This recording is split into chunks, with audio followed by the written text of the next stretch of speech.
Are your meal times with your children very stressful? Do you end up screaming, shouting, or yelling at your children at every meal?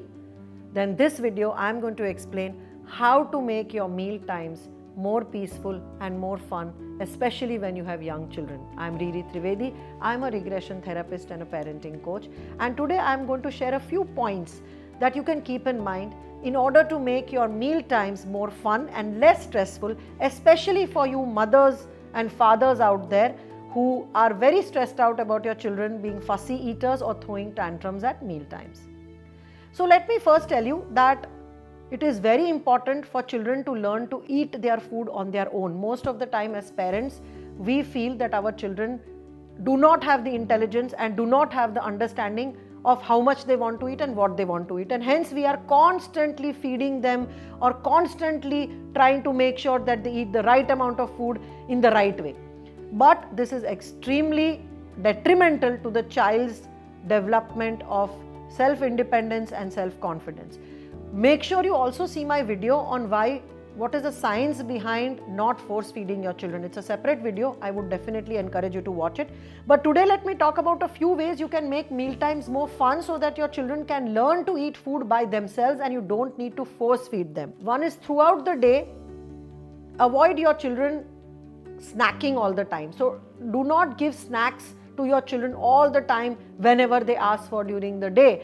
Instead, limit their snack time, especially a few hours before meal. Do not give them any snacks, so when there is a meal time, they are extremely hungry. Secondly, let the child, when they are very young, let them eat foods with different textures and different colors. So whatever you put in their plate, try to make sure that it is attractive to look at, because Indian foods sometimes can look very messy and children sometimes don't like to eat food because it is very sticky, messy and watery, and children are not able to manage it when they are young. So make sure that whatever food you give them is healthy, but it is also put in the plate in a creative way. Use the child's food plate to teach them colors, to teach them textures, to label things, and to make interesting creative conversations around food so that that food becomes attractive for the child to eat. Also involve the child in making the meals. So if the child is involving in, say, peeling the vegetables, washing the vegetables, cutting it, or if the child is watching the mother cook the meal and help in their own way, then there is a high likelihood that the child is going to enjoy eating the food that he or she has made. Third point is, do not insist that the child eats everything that you have given on the plate. Make sure that out of everything on the plate, at least 2 to 3 things are healthy. And even if the child eats that 1 or 2 things and does not eat the rest, it is okay. In the early years, do not fret and fume that the child should complete everything in the plate. I know that parents love to do this, that whatever is in the plate you have to finish it, but it is not necessary. Even if the child eats 1 or 2 healthy things from the 4 things you have put in the plate, it is still okay.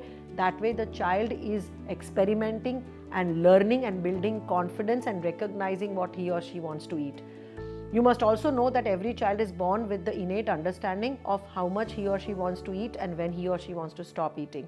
The body has that intelligence. But when we force feed the children, we kill that intelligence. So even if the child sometimes may eat less, sometimes may eat more, it is okay as long as the child is eating, recognizing their own hunger and eating the food by themselves. The next thing is, lot of mothers feed the child because they feel that the child is going to make a mess and the child cannot eat the food the way we eat. Especially Indian food is a little complicated because we have to take the roti, put it in the sabji or dip it in the dal and eat, which children who are very small cannot do it because they have not developed the fine motor skills. So they make a mess. But mothers, because they don't want the children to make a mess, they end up feeding the child. This is very wrong. I would say let the child make a mess, give the child a chair or an area or a mat on which the child can sit.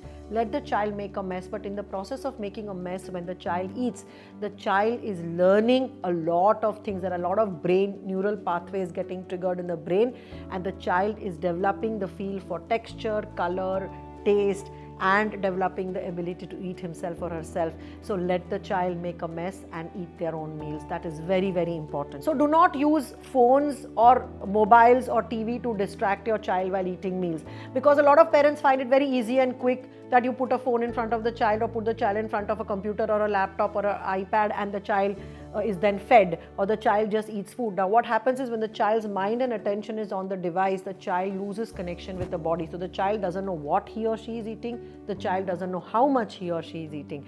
So in such situations, the child may eat very less than what the hunger is, or the child may overeat. The child also does not recognize the food, the texture, the smell, the taste, because all the senses are on the device. So the child also loses the ability to appreciate food, understand food, and then the body cannot digest the food that the body doesn't recognize. So obviously this impacts the digestion and the ability to extract nutrition from the food. So do not have your devices and phones on meal times, and do not use any of that. Even music, do not use it to distract your child so that the child will eat the food. It is not going to help. Physical activity definitely helps the children. So if the child has done a lot of physical play just before meal time, the child is going to be hungry, and when the child is going to be hungry, the child will eat better.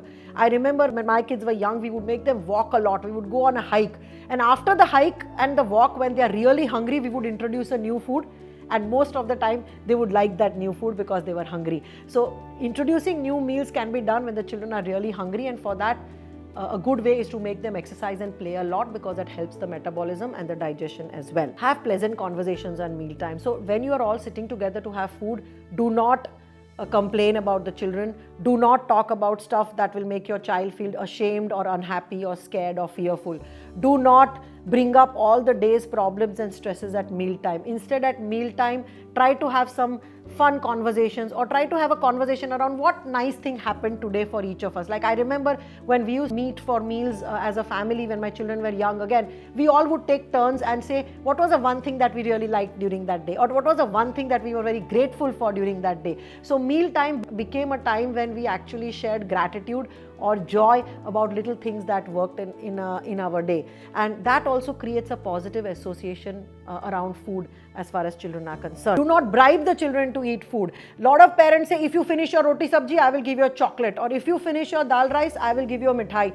Please do not bribe your children to eat food, because again it will create a negative association around food, and they will learn and get into the bad habit of being bribed for doing things. Remember, eating and food is a basic necessity that your children have, and to have that basic necessity, they have to feel hunger, they have to appreciate the food they are getting. If you are going to bribe them to eat food, it's going to create a very, very negative impact. So do not give any bribes. If they don't eat, it is okay to cover the plate and keep and say, okay, you can come back and eat from here later, but this is all that you will get. You can be firm, you can be compassionate, you can be kind. Do not scream, shout and threaten, but be firm. What they have to eat, they have to eat. But that doesn't mean that you shout, scream and punish them for doing that. And again, like I said, sometimes children may feel more hungry. Today they may eat 2 chapatis, tomorrow they may eat 1. It also depends on how much activity they have done during the day. It depends upon their mood. So do not be rigid that children have to eat the same amount, the same quantity of food 3 times a day. It's not possible. So let your children decide how much they want to eat. They have that intelligence. Last is your children's food. The taste buds and the palate will change every few years. So what your child is not eating, say if your child right now is not eating eggs, you want the child to eat eggs only, but the child is not eating eggs, or you want your child to eat green vegetables, the child is not eating palak or broccoli, does not mean the child is not going to eat for life. Children every 2 to 3 years will change their taste and palate. Sometimes they may go to friends' home and taste a new food and they may start liking it. Even when they go to school, when they meet friends, when they go out for picnics, they are trying different things. And with age also, their tastes in food will change. So do not assume that what your child is eating now and not eating now, the child is going to continue to do that after the next 5 years and 10 years. It all changes all the time. I hope this video was useful, and I hope that you mothers can follow some of this, mothers and fathers.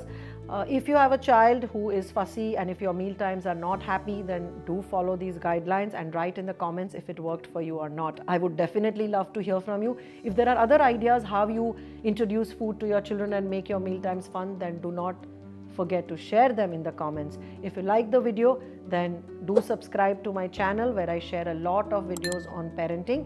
And if you feel that there is any parent you know who needs to see this video, then make sure you share it with them as well.